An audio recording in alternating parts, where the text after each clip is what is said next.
Hi everyone, thanks for stopping by. I'm Bob Paulinski, Master of Wine. I've recently been on a big kick with Italian white wine. That theme is going to continue in today's video. I'm going to be talking about a grape variety that just a few decades ago was nearly gone. It's now making a strong comeback. I'm talking about Pecorino. I'm going to discuss a little bit about where it's grown, what makes it unique, and why it's one of the best wine bargains out there and something that you should definitely be searching out.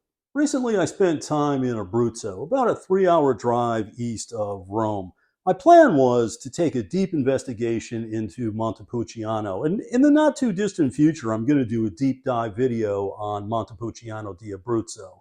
But over just a span of a few days, I had a chance to taste hundreds of wines there, and the surprise for me was the fantastic quality that I found with Pecorino. Over the years, every now and then I'd find a chance to have a bottle of Pecorino wine. But here was the first time ever I was able to taste many over just a few days. All the examples that I tasted were less than 3 years old, and at the end of this tasting, I'm going to retaste a wine that I brought back from my trip. So what's with the name? Over the course of the trip, I heard the same story over and over. The sheep which provide the milk for the Pecorino cheese would feast on the ripe Pecorino grapes. Which one came first, the wine or the cheese? Well, on that, I never did receive an answer. Where is it grown? In Italy, Abruzzo has about 3,000 acres of Pecorino. That's the largest planting within the entire country. To the north in Marche, they also grow a fair amount of it. Some of the neighboring areas like Liguria, Umbria, Tuscany, they also have some plantings of it. Outside of Italy, it's a rarity to find.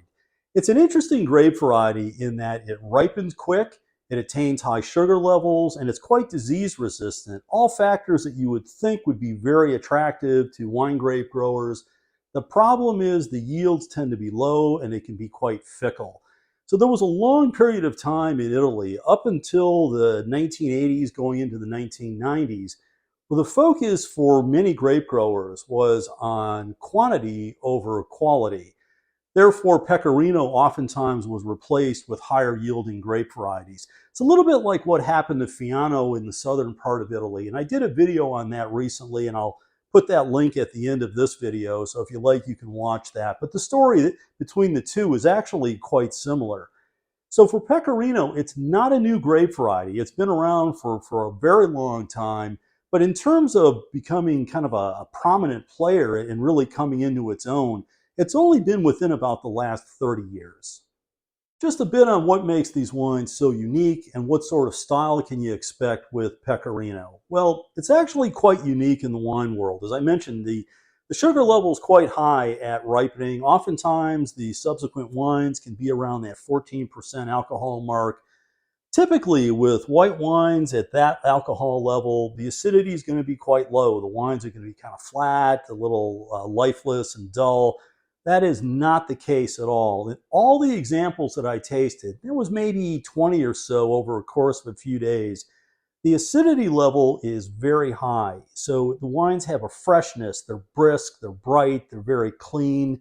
Fantastic balance. It really formed the structure of the wines. Now, Pecorino is a grape variety that is very good when it's drank young, and most of the examples that I had were 2, 3 years old.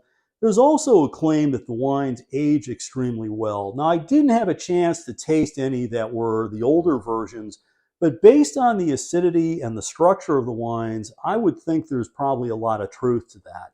Also, keep in mind that most examples of Pecorino do not spend time in oak. They certainly can in some instances, but typically the oak part of it is going to be a very minor player. In terms of value for the money, Pecorino is one of the best things going in the wine world, not only in Italy, but I'd say really most anywhere in the world. In Italy, when I did some shopping for it, generally they're all going to be under 20 euros a bottle. There's a few producers that make more of an ultra premium, but the vast majority are under 20 euros. In the States, I did a price check. The vast majority are under 25.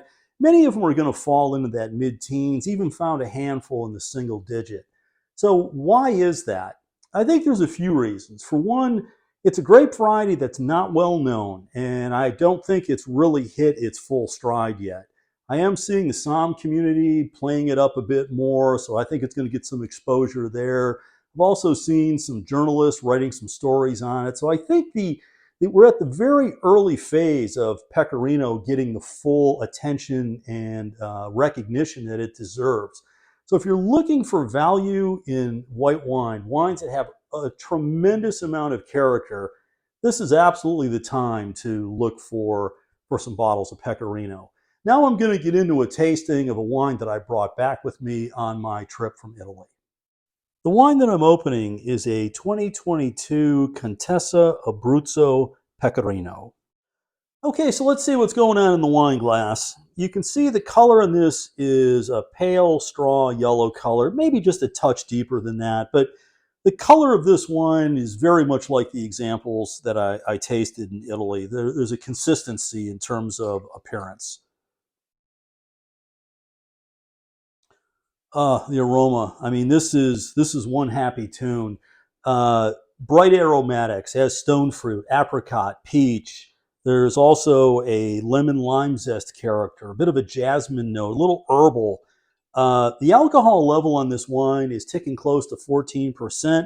You get no alcoholic heat. The structure of this wine can support it very well. I mean, this smells really good.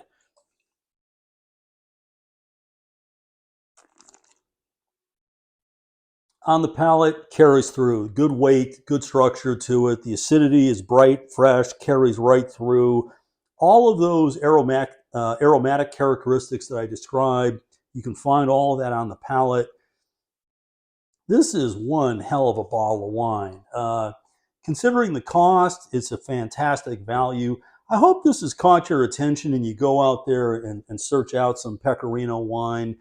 It's something that's maybe not going to be easy to find in some places. You're certainly going to have to use a specialty retailer or a good online source, but it's well worth it. The wine is so interesting. It's different. There's a unique characteristic to it. You know, this captures a lot of the characteristics that just makes wine so cool, fun, and interesting. So I hope you take the effort to search this wine out. If you have experience with Pecorino wine, please post it down in the comment section. I'd love to hear from you. I try to follow up on each and every one of those comments. I thank you for sticking around. I hope to see you again soon. And until then, cheers.